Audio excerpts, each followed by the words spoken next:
우리 다시 자리에서 잠깐 일어나서 오늘 주시는 하나님의 말씀 함께 봉독하겠습니다. 오늘 주시는 말씀은 호세아서 6장 1절부터 6절까지 말씀입니다. 호세아서 6장 성경책 있으신 분들은 구약 성경 1261페이지에 있습니다.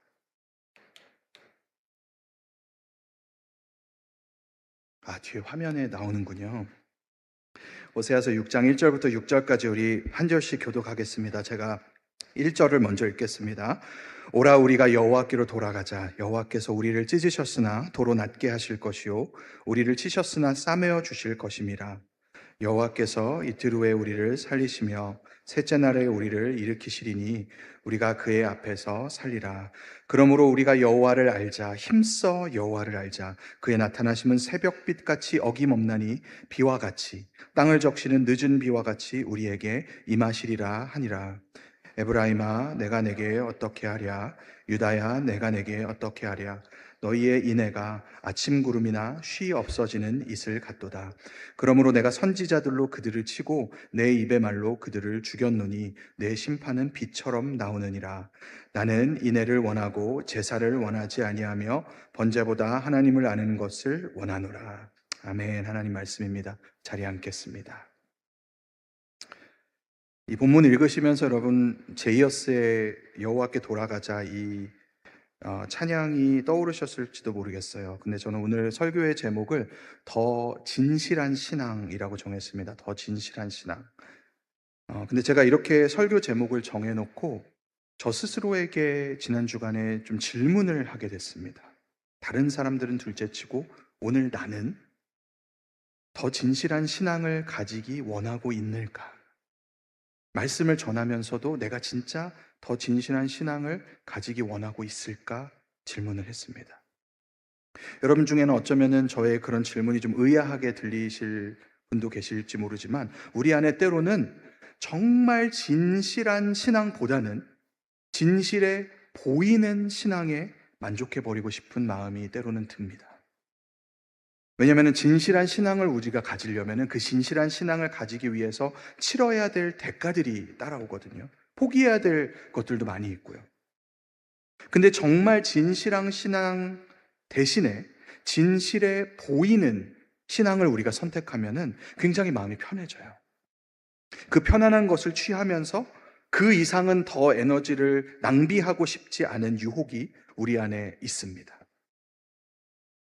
근데 여러분 오늘 묵상은 우리의 신앙에 있어서 그런 편안한 것에 안주하고 싶은 마음을 좀 내려놓고 하나님 저는 보이는 신앙이 아니라 참으로 진실한 신앙으로 하나님 앞에 서기 원합니다. 어제보다 오늘 그리고 오늘보다 내일 나의 신앙이 점점 더 진실해지기 원합니다. 이런 마음의 소원을 품고자 하는 분들을 위한 메시지입니다. 그리고 그 안에는 저도 포함됩니다. 지난 며칠 동안에 제가 이 메시지를 준비하면서 우리 둘로스 청년부를 포함해서 모든 베델교회에 나와서 함께 예배하는 분들이 한 분도 빠짐없이 더 진실한 신앙으로 하나님께 서게 해 주십시오. 그런 기도를 하게 되었어요.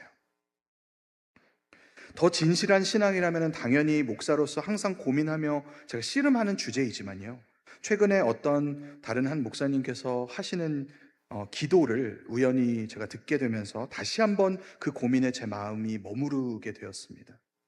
제가 온라인으로 참여한 어떤 예배였는데요. 그 예배를 인도하시는 목사님께서 성도들을 위해서 기도하시는데 이런 기도를 하시는 겁니다. Lord, we don't want to look good. We want to be good. 주님, 우리는 선해 보이는 사람들이 되고 싶지 않습니다. 정말로 선한 사람들이 되고 싶습니다. 여러분 어떻게 생각하세요? 여러분도 그러신가요? 근데 그분의 그 기도 중에 그 짧은 한 문장이 저의 마음에 와닿았거든요. 근데 저는 그 이유가 방금 이야기한 우리 속에 있는 그 유혹, 곧 선해 보이는 것, 진실해 보이는 것에 만족하며 머물고 싶어하는 그 마음을 정확하게 짚어냈기 때문이라고 생각합니다. 그래서 그 기도가 저에게 와닿았던 것 같아요. 그리고 혹시 여러분 중에도 그런 기도가 나에게도 해당된다라고 느끼신다면 그건 선해 보이는 것에 머물고 싶은 나의 마음과 반대로 정말 선하게 되는 것으로 향해서 나아가야 된다고 우리를 오늘도 부르시는 하나님의 그 부르심 사이에 그 중간에 어디쯤에 오늘 우리의 신앙이 빙글빙글 돌면서 제자리 걸음을 하고 있기 때문일 거예요. 여러분, 우리가 나름대로 예수 믿고 교회 생활을 하면서 이제 좋은 그리스도인이 되기 위해서 열심히 노력을 하다 보면은 우리도 모르게 신경 쓰게 되는 부분이 하나 생깁니다. 그게 뭐냐면요, 바로 신앙을 쌓아가는 일이에요. 신앙을 쌓아가는 일. 봉사를 쌓아가고요, 성경 지식을 쌓아가고요, 신앙의 연수를 쌓아갑니다. 나중에는 직분을 쌓아갑니다. 사실 생각해보면 그게 다 참 귀한 일이거든요. 정말 귀한 일인데, 한편으로는 이렇게 우리의 신앙을 쌓아가는 노력에 맹점이 하나 있어요. 그리고 그 맹점은 이렇게 쌓아가는 것들이 우리 눈에 보인다는 것입니다. 당연히 다른 사람들의 눈에도 보이고요, 동시에 내 눈에도 보여요. 그렇게 눈에 보이는 것들에 우리가 신경을 쓰게 되고, 그러면서 어느 순간부터는 하나님을 내가 바라보는 대신에 내가 쌓아 올려놓은 것들을 바라보게 되는 거예요. 여러분, 우리가 진실한 신앙으로 나아가는 데 있어서 이건 정말 위험한 일입니다. 내가 그동안 이 공동체에서 얼마나 정말 있는 봉사 없는 봉사 다 열심히 해왔는데, 내가 그 새벽 제단을 얼마나 열심히 쌓았는데 내 신앙이 그래도 이 정도는 되지. 여러분, 이런 생각들이요, 꼭 남한테 보여주려는 생각만은 아닐 수도 있어요. 아무도 보지 않을 때에도 우리는 나의 이런 모습을 내 스스로에게 보여주고 있을 수도 있는 겁니다. 내가 쌓아온 것들을 막 하나 두 개 헤아려 보면서, 아, 나는 참 그래도 괜찮은 신앙이냐, 이러면서 자신이 스스로 좀 확인받고 싶은 그런 마음, 그 마음이 생겨나는 순간 하나님이 아니라 내가 내 스스로의 신앙의 관객이 되고 내 스스로의 신앙의 평가자가 되고 심사위원이 되어버립니다, 여러분. 그렇기 때문에 우리가 그런 마음과 맞서 싸우면서 집중하고 애를 쓰기 원하는 방향성이 있다면요, 이렇게 신앙을 높이 쌓아가는 것이 아니라 반대로 깊이, 말하자면 파내려가는 거예요. 표현이 좀 이상한 거예요. 높이가 아니라 깊이입니다. 완전히 반대 방향이에요. 이 깊이는요, 곧 낮은 곳으로 임하시는 하나님과 나 사이의 그 거리를 좁히는 일입니다. 낮은 곳으로 오신 하나님과 내가 얼마나 가까워지는가, 그분과의 사귐이, 그분과의 교제가 어제보다 오늘 얼마나 더 친밀한가, 그 깊은 곳은 남들이 볼 수 없어요, 여러분. 심지어 내가 나 자신에 대해서 와, 이렇게 감탄하면서 바라볼 수 있는 그런 자리도 아닙니다. 오직 하나님만 계시는 곳이에요. 하나님 외에 보여줄 대상이 아무도 없는 그런 깊은 곳으로 향하는 신앙은요, 반드시 진짜 신앙이 되고 반드시 진실한 신앙이 됩니다. 그런데 반대로 아무리 높이 쌓아도 그 깊이가 없는 신앙이라면 결코 하나님 보시기에 진실하다고 할 수 없는 거예요. 제가 좀 이야기를 이렇게 풀다 보니까 본의 아니게 좀 추상적으로 이렇게 그림을 그려나가는 것 같은데, 오늘 본문을 통해서 우리가 이 진실한 신앙으로 나아가는 것에 관해서 좀 묵상하도록 하겠습니다. 오늘 본문 호세아서 6장인데요. 먼저 이 본문의 배경을 잠시 살펴보면요, 호세아 선지자가 활동하면서 하나님의 말씀을 전하던 시대의 그 북이스라엘은 종교적으로 보았을 때 사실 부족한 것이 하나도 없었습니다. 하나님께서 명령하신 제사도 그 율법에 따라서 또 때에 맞춰서 다 드리고 있었어요. 또 모든 절기도 빠짐없이 다 지키고 있었습니다. 종교 활동들이 아주 활발하게 돌아가고 잘 이루어지고 있었던 때였던 거예요. 그야말로 겉으로는 굉장히 look good, 아주 좋아 보이고 선해 보이는 때였습니다. 그런데 여러분, 아마 알고 계시겠지만 하나님께서 이 호세아서라는 책의 내용을 통해서 비유하시는 바로 그 이스라엘의 모습이 무엇인가? 바로 결혼 관계를 배신한 배우자의 모습이에요. 남편이 있는 여인인데 자기 남편이 아니라 다른 대상에게 마음이 향하는 모습이다. 이스라엘, 너희는 하나님과의 언약을 배반하고 우상을 의지하고 다른 나라들을 의지하는 그런 모습이다. 겉보기에는 아무런 문제가 없어 보이는데 그 속에는 눈에 보이지 않는 깨어진 관계가 있었고요, 진실한 마음을 찾아볼 수가 없었다는 것을 하나님 지금 지적하고 계시는 거예요. 그리고 그런 이스라엘에 대해서 하나님께서 슬퍼하시면서 오늘 본문 바로 전에 나오는 구절에 그 호세아서 5장 15절에 이렇게 말씀하십니다. 그들이 이스라엘이죠. 그들이 그 죄를 뉘우치고 내 얼굴을 구하기까지 내가 내 곳으로 돌아가리라. 그들이 고난 받을 때에 나를 간절히 구하리라. 하나님이 돌아가신다. 하나님이 물러나셔서 기다리시겠다고 합니다. 무엇을 기다리세요? 백성이 다시 진실하게 하나님을 찾는 그날을. 그리고 이어지는 오늘 본문 1절부터는 이제 하나님께서 기다리시던 그 백성들이 드디어 이제 하나님을 향해서 고백을 하고 입을 여는 거예요. 근데 우리가 이 6장 1절이 아니라 먼저 4절부터 함께 좀 살펴보면 좋겠습니다.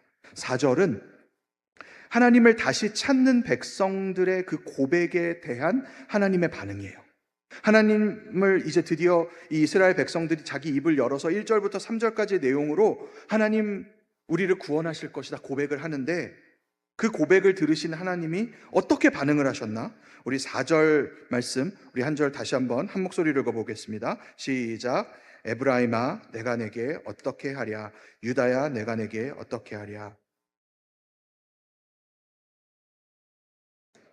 네, 여러분 여기 에브라임은 북이스라엘을 가리키는 호칭이고요, 유다는 남유다죠.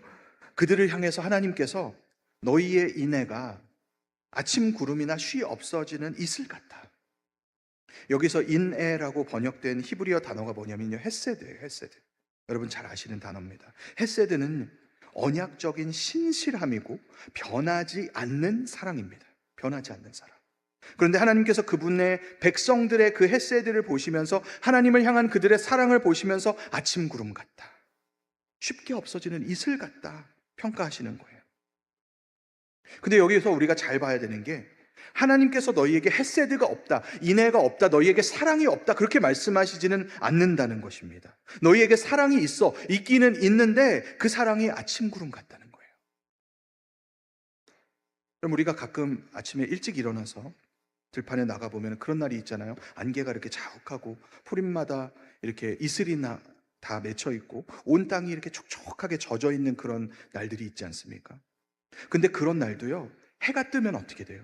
해가 뜨면 그 안개나 이슬이나 그 모든 습기가 순식간에 금방 없어져 버립니다. 이런 모습처럼 이스라엘 너희에게 하나님을 향한 사랑이 있긴 있어, 있긴 있는데 환경이 변하면 금방 사라져 버리더라.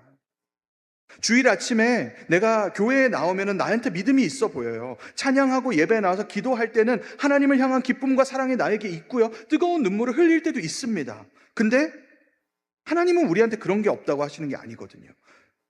근데 해가 뜨면, 즉 교회당 문 밖을 내가 열고 나가고 나면은, 월요일 아침이 되면은 일상에 그 열기가 올라오기 시작하면은 가정에서 가족들과 부딪히고, 친구들과 학교에서 부딪히고, 직장에서 동료들과 부딪히기 시작하면은요, 그 신앙이 흔적도 없이 증발해 버린다는 말입니다.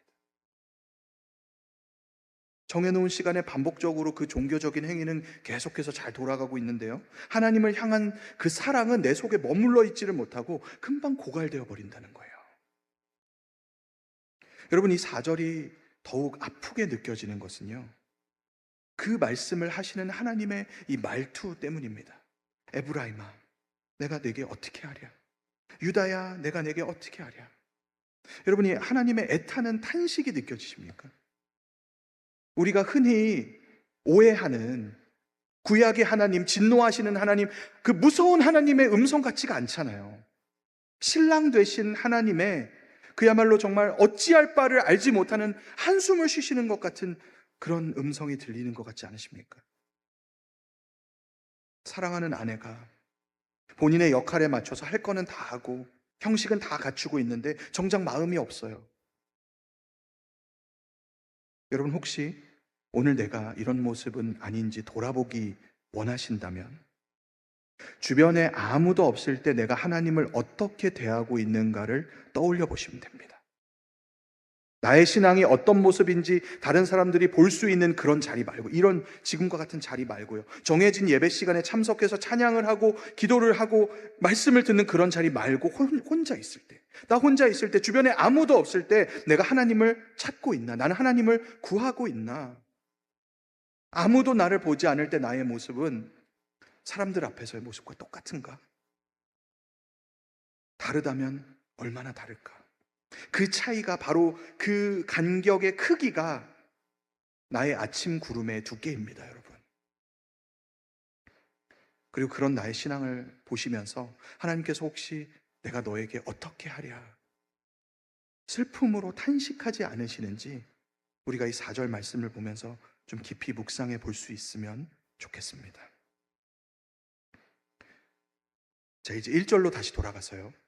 아까 본문 바로 위에 그 5장 15절에서 하나님께서 내 백성이 나를 다시 찾기까지 기다리시겠다 말씀하신다고 했잖아요. 그리고 이제 6장 1절에서는 드디어 백성이 하나님을 다시 찾으면서 그 입을 여는 그 이야기라고 했습니다. 1절과 2절 말씀을 제가 다시 읽어드리겠습니다. 오라 우리가 여호와께로 돌아가자. 여호와께서 우리를 찢으셨으나 도로 낫게 하실 것이요 우리를 치셨으나 싸매어 주실 것임이라. 여호와께서 이틀 후에 우리를 살리시며 셋째 날에 우리를 일으키시리니 우리가 그의 앞에서 살리라. 여러분, 이 고백을 보시면 굉장히 아름다워요. 굉장히 시적인 고백 같아요. 그리고 사실 그 내용도요, 하나님께서 과거에 말씀하셨던 것을 그대로 사용해서 올려드리는 고백입니다. 하나님께서 나는 죽이기도 하고 살리기도 하며 상하게도 하고 낫게도 하신다. 신명기 32장 39절에 말씀하셨었거든요. 그 말씀을 그대로 반영한 게 오늘 여기 나오는 이스라엘 백성의 고백이라는 겁니다. 그러니까 신학적으로도 흠잡을 데가 없는 고백이에요. 근데 여러분의 좀 전에 제가 뭐라 그랬습니까? 이 고백을 들으신 하나님이 그래 너희 참 잘 돌아왔다 이렇게 감동을 받으셨다고 했나요? 아니에요. 내가 너에게 어떻게 하랴 탄식하셨다고 했잖아요. 그럼 여러분 그 이유가 무엇일까요?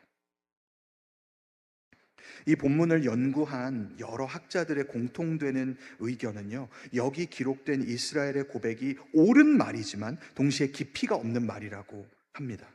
말은 옳은데, 맞는 말인데 그 말을 깊이 없이 하는 것이다. 영혼이 없다. 진정성이 없다는 거예요. 제가 신학교에 있을 때 구약 수업을 들을 때 저를 가르쳐 주셨던 스튜어트라는 교수님이 있거든요. 근데 그분이 쓰신 호세아서 주석을 제가 보니까 이스라엘의 이 옳은 말에 진정성이 하나도 없다는 증거를 오늘 본문 2절에서 찾으시더라고요. 2절 제가 다시 읽습니다. 여호와께서 이틀 후에 우리를 살리시며 셋째 날에 우리를 일으키시리니 우리가 그의 앞에서 살리라. 아니, 이상한 거 잘 모르겠는데 별로 문제될 것 같지 않은 그런 구절인데 왜 하나님이 이 본문을 보고 이 구절을 보고 이 이야기를 보고 그들이 진정성이 없다고 하셨을까? 여러분, 근데 이 이야기는요, 이 2절의 고백은 하나님께서 분명 이틀만 지나면 사흘만 지나면 전에도 늘 그렇게 하셨던 것처럼 또 우리를 살려주시고 또 우리를 일으켜 주실 것이다. 하나님의 회복을 아주 당연하고 자동적인 것으로 이 백성들이 전제 조건으로 삼고 있었다는 겁니다.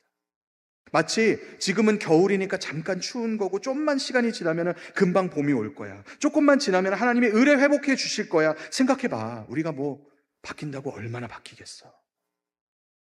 그래봤자 다시 금방 비슷해질 텐데 그러면은 뭐 그때 다시 회개하지 뭐. 이 사람들은 지금 문제가 해결되기는 바라면서 문제가 해결되기는 기대하면서 삶은 바꿀 마음이 없는, 말하자면 값싼 고백을 하고 있는 것입니다. 여러분, 이걸 보면서 우리가 생각해야 되는 게요, 우리의 회개마저도 보여주기가 될 수 있다는 그런 사실입니다. 회개는 사실은 뉘우치고서는 방향을 돌이켜서 하나님께 가는 것까지가 회개거든요. 죄를 향하던 방향에서 우리가 멈추어 서고 다시 방향을 바꾸어서 하나님을 향해서 걸어가는 것까지가 회개예요. 근데 입술로는 그 돌이킴이 있으면서 삶으로는 그런 돌이킴이 없다면 그건 회개가 아닙니다. 그건 오히려 굉장히 정교하게 진실하게 보이는 언어를 동원해서 진실하지 못한 신앙을 유지하는 더 무서운 행동이에요. 아름답고 신학적으로 완벽한 고백을 드리면서 주님 내가 회개합니다 부르짖는데 그 자리에서 일어나서는 아무런 변화도 일어나지 않는다면 그건 내가 회개라고 이름만 붙인 그저 또 하나의 종교 행위에 지나지 않습니다. 사랑하는 여러분, 입술의 고백만 주님께 돌아가는 얄팍한 회개가 아니라 삶의 행동들을 변화시키고 그분께로 되돌아가는 진실하고 참된 회개가 우리 모두에게 발견될 수 있기를 주의 이름으로 축원합니다. 작은 것 하나에서부터라도요. 그리고 우리로 하여금 이런 참된 회개를 일으키는 근거는, 우리가 어디서 그 회개의 근거를 찾아야 되는가?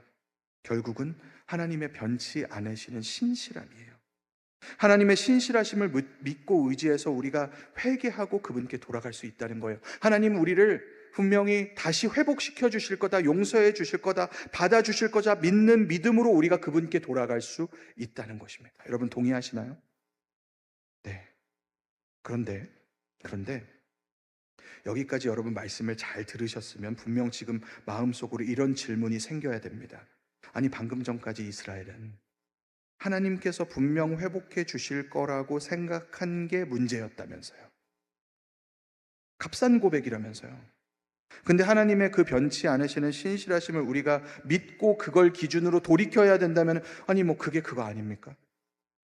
여러분 지금 말씀 잘 들으시면서 다 속으로는 그 생각을 하고 계셨죠? 네, 여러분 겸손해서 아닌 척하고 계시는 것 같은데, 이 질문을 우리가 이 지점에서 던지는 게 굉장히 중요합니다. 그게 그거 아니에요. 이 둘의 차이를 발견해야 우리가 이 본문을 바르게 이해할 수 있어요. 잘 보십시오. 이스라엘의 문제는 하나님의 신실하심을 믿고 의지하지는 않으면서 그 신실하심을 이용하는 겁니다. 믿지는 않는데 알기는 알아요. 듣기는 들어왔으니까 그거를 이용하는 거예요. 보면은 여기에 하나님의 신실하심을 붙드는 두 가지의 다른 태도가 있는 겁니다. 하나는 그 하나님의 신실하심을 내가 그분께로 돌이키지 않아도 될 근거로 삼는 거예요. 하나님 어차피 신실하시니까, 하나님 어차피 내가 굳이 변하지 않아도 금방 나를 회복시켜 주실 거니까, 하나님의 신실하심이 나의 나태함의 핑계가 되어버리고요, 죄에 대한 보험같이 되어버리는 겁니다. 근데 반대되는 또 하나의 태도가 무엇이냐면, 하나님의 신실하심을 내가 그분께로 돌아가는 근거로 삼는 거예요. 하나님께서 이렇게까지 신실하신데, 이렇게까지 변함없이 나를 기다려주시는데, 내가 어떻게 이 변하지 않는 자리에 오늘도 그대로 머물러 앉아있을 수가 있는가? 분명히 다르죠, 여러분. 그 하나님의 신실하심이 나를 그 자리에서 일으켜서, 방향을 돌이켜서 이제는 그분을 향해서 걸어 나가도록 만드는 근거가 돼야 되는 것입니다. 이 두 태도의 차이를 로마서에서 바울이 이렇게 표현합니다. 로마서 2장 4절 말씀인데요, 여러분 화면 보시면서 우리 한 목소리를 읽을까요? 시작. 혹 내가 하나님의 인자하심이 너를 인도하여 회개하게 하심을 알지 못하여 그의 인자하심과 용납하심과 길이 참으심이 풍성함을 멸시하느냐. 여러분, 그 하나님의 인자하심 앞에 두 가지 서로 다른 길이 있다고 여기서도 이야기하는 겁니다. 어차피 길이 참으시는 분이니까 그 인자하심을 어떻게 한다고요? 멸시하는 길이 있어요. 그게 지금 이스라엘이 택한 길입니다. 근데 반대로 그 인자하심의 인도함을 받아서 회개하는 길, 이것이 하나님 아버지께서 오늘 우리에게 선택하라고 우리를 초청해 주시는 길입니다. 그래서 아까 4절에서 하나님이 그 이스라엘이 고백한 것에 대해서 탄식하시면서도 그 이스라엘이 고백한 내용 자체를 반박하지는 않으세요. 찢으신 분이 낫게 하실 것이다? 맞습니다. 진리예요. 그런데 하나님은 그들의 바로 그 말 자체가 아니라 그 말을 담아내는 그들의 마음에 대해서 탄식하신 거예요. 여러분, 우리가 해야 될 일이 뭐냐면요, 이 하나님에 대해서 우리가 이미 잘 알고 있는 올바른 고백을 버리는 게 우리가 해야 될 일이 아니고요, 그 고백을 이전과는 다르게 진실하게 드리는 것이 우리가 해야 될 일입니다. 그리고 그런 마음으로 우리 3절을 보면 좋겠습니다. 오늘 본문 3절인데요, 호세아 6장 3절 말씀 우리 다시 한 목소리로 읽겠습니다. 시작. 그러므로 우리가 여호와를 알자. 힘써 여호와를 알자. 그의 나타나심은 새벽빛같이 어김없나니 비와 같이 땅을 적시는 늦은 비와 같이 우리에게 임하시리라 하니라. 아멘. 여러분, 여기 3절 말씀이 아까 우리가 먼저 살펴봤던 이어지는 4절과 대조를 이루고 있어요. 아까 4절에서는 그 이스라엘 백성의 인애가 그 사랑이 금방 사라지는 구름 같다라고 말씀하셨는데 3절에서는 이제 하나님의 나타나심이 뭐 같대요? 어김이 없는 새벽빛과 같다. 즉 반드시 뜨는 아침 햇살과 같다. 우리의 사랑은 증발하고 사라지더라도 하나님의 신실하심은 어김이 없다는 것입니다. 디모데후서 2장 13절에도 이렇게 말씀해요. 우리는 미쁨이 없을지라도 주는 항상 미쁘시니 신실하시다는 거예요. 여러분, 아버지의 집으로 돌아가는 탕자가 그 돌아가는 길 내내 내가 하늘과 아버지께 죄를 지었습니다. 이제 지금부터는 아버지의 아들이라고 일컬음을 감당하지 못하겠습니다. 그 사죄의 연설을 계속 연습하면서 반복하면서 그 길을 걸어갔을 텐데 정작 그를 치근히 여긴 아버지가 뛰어나와서 아들이 그 연설을 시작하기도 전에 그 아들을 와라 끌어안지 않습니까? 여러분, 그 아들이 아버지 집으로 돌아올 수 있었던 것은요, 자기가 완벽한 회개와 그 사죄의 연설을 준비해갔기 때문이 아니에요. 매일마다 그 아들을 기다리면서 밖을 내다보던 아버지의 변치 않는 마음 때문에 그가 돌아갈 수 있었던 겁니다. 그 아버지의 마음이 없었더라면요, 아들이 다시 아버지의 아들이 될 수는 없었을 것입니다. 사랑하는 여러분, 더 진실한 신앙은 내가 더 진실해지려는 안간 힘에서 시작되는 게 아니고요, 새벽빛같이 어김없으신 신실하신 하나님을 만나는 데서 시작된다는 사실을 여러분 꼭 믿으시기 바랍니다. 자, 그렇다면 이제 우리가 그렇게 하나님께 돌아가서 진실한 신앙을 회복하기 원할 때에 하나님이 그런 우리에게 찾으시는 게 무엇인가? 그게 오늘 본문 6절의 말씀입니다. 우리 6절 말씀 마지막으로 다시 한 번만 한 목소리로 읽습니다. 시작. 나는 인애를 원하고 제사를 원하지 아니하며 번제보다. 네, 아멘. 여러분, 근데 이 말씀을 읽으시면서 오해하시면 안 됩니다. 제사를 원하지 않으신데 그러면은 우리가 뭐 예배를 드리든지 말든지 별로 상관이 없겠다, 그치? 그게 아니에요. 히브리어의 독특한 표현법인데요, 제사를 뭐 없애라, 폐기해라 그런 말이 아니고 제사보다는 인애를, 헤세드를, 제사보다는 하나님을 아는 것을 하나님 훨씬 더 원하신다, 이 우선순위를 표현하는 것입니다. 아침 구름과 이슬처럼 사라지는 헤세드가 아니라 헤세드가 원래 그래야 하는 모습처럼 변치 않는 사랑으로, 또 진실함이 빠진 종교 행위만 남은 모습이 아니라 진실함으로 하나님을 아는 것을 원하신다. 그리고 여러분 이미 수없이 들으셨겠지만요, 하나님을 안다라고 하는 이 표현도요, 그저 하나님에 관해서 그분에 대해서 내가 어떤 정보를 가지고 있다라는 게 아니죠. 마치 부부가, 연인이, 친구가 마음을 나누면서 서로를 아는 것처럼 그분과의 관계 안에서 그분과 내가 서로 아는 것을 의미하는 말입니다. 내가 그 사람 안다라고 하는 말이요, 그 유명한 연예인, 또 그 축구 선수 내가 그 사람 이름이 뭔지 알고 그 사람 얼굴이 어떻게 생긴지 안다 해서 내가 그 사람을 안다라고 할 수 있는 거 아니잖아요. 서로 관계가 있어야 내가 그 사람을 안다라고 할 수 있는 겁니다. 하나님과의 관계도 마찬가지라는 거예요. 그리고 이렇게 하나님과 내가 서로 아는 그 깊은 관계가 어떻게 이루어지는지를 에베소서 3장에 나오는 바울의 기도를 읽어보면 우리가 발견하게 됩니다. 에베소서 3장 16절부터 19절까지 말씀인데요, 제가 읽어드릴게요. 그의 영광의 풍성함을 따라 그의 성령으로 말미암아 너희 속사람을 능력으로 강건하게 하시오며 믿음으로 말미암아 그리스도께서 너희 마음에 계시게 하시옵고 너희가 사랑 가운데서 뿌리가 박히고 터가 굳어져서 능히 모든 성도와 함께 지식에 넘치는 그리스도의 사랑을 알고 그 너비와 길이와 높이와 깊이가 어떠함을 깨달아 하나님의 모든 충만하신 것으로 너희에게 충만하게 하시기를 구하노라.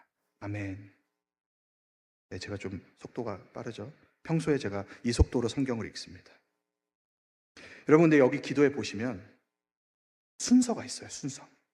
그의 성령으로 말미암아 너희 속사람을 능력으로 강건하게 하시오며, 제일 먼저가 성령의 일하심입니다. 성령의 일하심. 그 성령의 일하심으로 우리의 속사람이 강건하여지고 믿음이 생겨나서 그리스도께서 우리 마음에 거하시게 되는 거예요.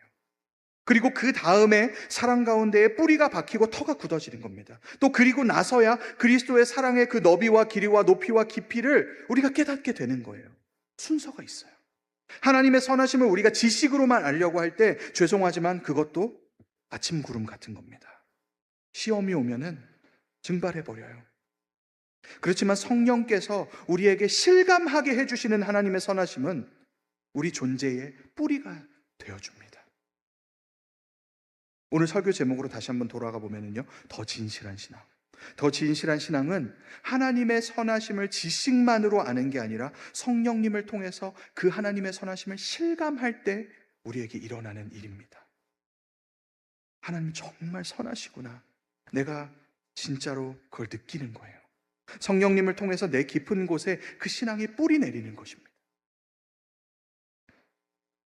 제가 지난달에 설교를 하면서 보스턴 지역에 비바람이 와서 그 부둣가의 배들이 파도에 막 넘실거리고 그랬는데, 그 배들이 그래도 깊은 말뚝에 단단히 묶여있기 때문에 흔들리지 않았다라는 예화를 들었는데, 여러분 기억 못 하시죠?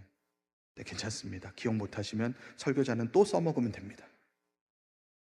근데 제가 그때 한 달 전에 그 설교를 하고 나서 며칠이 지나서 어떤 분이 오래전에 누가 쓴 칼럼이라고 하시면서 글을 저에게 하나 보내주셨어요. 읽어보니까 2012년, 그러니까 지금부터 14년 전인데요, 이 메릴랜드 주에도 그때 아주 큰 폭풍이 왔었나 봐요. 여러분 중에 혹시 그때 메릴랜드에 사시던 분이 계시면 어쩌면 기억하실지도 모르겠습니다. 근데 그때 그 폭풍 때문에 하룻밤 사이에 커다란 나무들이 막 수도 없이 쓰러졌대요. 온 동네에 정전이 되고 길들이 그 쓰러진 나무들 때문에 다 막혀버렸다고 합니다. 그런데 그 가운데 이 글을 쓰신 분이 발견하신 게 하나 있었는데, 뭐냐면요, 바로 쓰러진 나무들의 뿌리가, 이제 나무가 쓰러지니까 뿌리가 이렇게 다 드러나 보이잖아요. 근데 그 뿌리들이 하나같이 얕고 여러 갈래로 퍼져 있더라는 거를 이분이 발견하셨대요. 나무는 너무 커다란데 그 나무와 어울리지 않게 뿌리는 너무 얕더라는 것입니다. 의외래요. 그래서 그 나무들이 넘어질 수밖에 없었다는 거죠. 그러면서 그 컬럼의 마지막 줄에 뭐라고 써 있었냐면요, 아주 흥미롭게 이런 말이 써 있었습니다. 폭풍이 그 나무의 진실을 시험한 셈이었다. 여러분 이해가 되시나요? 폭풍이 그 나무의 진실을 시험했다. 그 나무의 뿌리가 그렇게 얕았다는 사실을 평소에는 기껏해야 전문가 몇 명 정도만 알았겠지만, 폭풍을 만나고 나니까 그 뿌리가 어떤 모습이었는지가 숨겨지지 않았다는 거예요. 예수님께서도 모래 위에 지은 집과 반석 위에 지은 집의 그 차이가 비바람을 만날 때 나타날 거라고 하지 않으셨습니까? 우리 신앙의 다른 이들이 보기에 오늘 어떤 모습이든지 상관없이요, 인생의 비바람이 찾아오면은요, 그 실체가 드러나게 되기 마련입니다. 주님께 깊이 뿌리 박은 진실한 신앙이 나에게 과연 있는지 숨겨지지 않는 때가 반드시 오는 거예요, 여러분. 그렇다면 우리는 그런 때가 오지 않기를 기도할 것이 아니고요, 그때에도 예수 그리스도께 깊이 뿌리 내린 나의 신앙이 흔들리지 않기를 기도해야 될 줄 믿습니다. 제 말씀을 맺을 거예요. 오늘 제가 생각해도 좀 딱딱한 내용을 여러분께 전해드린 것 같은데, 여러분 다 기억하지 못하셔도 이것만 좀 붙잡으셨으면 좋겠습니다. 오늘 말씀 앞에 우리가 어떻게 반응하면 좋을까, 세 가지로 아주 간단하게 말씀드리고 마치려고 합니다. 먼저 첫 번째는 하나님 앞에서 정직하게 인정하는 것입니다. 하나님 앞에 정직하게 인정하는 것. 우리가 어떤 거창한 새로운 결심을 하자는 게 아니에요. 나의 지금까지의 모습을 자백하는 것입니다. 주님, 저의 신앙에, 저의 믿음에 나도 모르게 보여주기 위해서 쌓아 올린 것들이 있었습니다. 보이는 모습은 다 갖추어져 있었는데 주님과의 교제는 부족했습니다. 여러분, 주님께 돌아가는 참 회개는 내 신앙의 관객을 사람과 또 나 자신에서부터 다시 하나님으로 바꾸는 겁니다. 그분 앞에 진실하게 나의 모습을 인정하는 것, 거기서 참 회개가 시작돼요. 또 두 번째는요, 하나님과의 은밀한 교제의 자리를 회복하는 것입니다. 은밀한 중에 계시는 아버지께 우리가 나아가는 것. 이제까지 내가 보여주기에 급급한 그런 신앙이 있었다면 바로 이 은밀한 중에 아버지과 교제하는 일이, 그게 우리에게 해독제가 될 것입니다.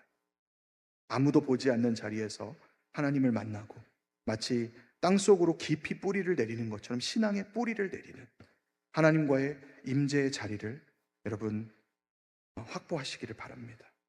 그리고 세 번째는요, 성령님께 깨달음을 구하는 거예요. 하나님, 내가 하나님의 선하심을 여전히 지식적으로 아는 것 같습니다. 머리로가 아니라 마음 깊은 곳에서부터 경험하는 하나님의 선하심을 정말 내가 깨닫는 그런 성령의 역사가, 성령의 일하심이 있게 해주십시오. 여러분, 이렇게 세 가지 우리의 반응을 통해서 우리가 진짜 하나님의 그 임재의 맛을 보고 그 임재 안에 거하게 되면은요, 그때부터는 사람들의 박수가 시시해져 버립니다. 진짜 아버지의 품을 경험한 사람은요, 더 이상 내 신앙을 다른 사람들을 통해서, 또 나 자신을 통해서 확인할 필요를 느끼지 않아요. 사랑하는 여러분, 새벽빛같이 어김이 없으신 하나님의 신실하신 그 나타나심을 사모하면서 힘써 여호와를 아는, 그래서 우리 모두가 그저 선해 보이는 그런 신앙이 아니라 참으로 선한 신앙을 소유한 하나님의 자녀들이 다 될 수 있기를 축원합니다. 함께 기도로 나아가겠습니다.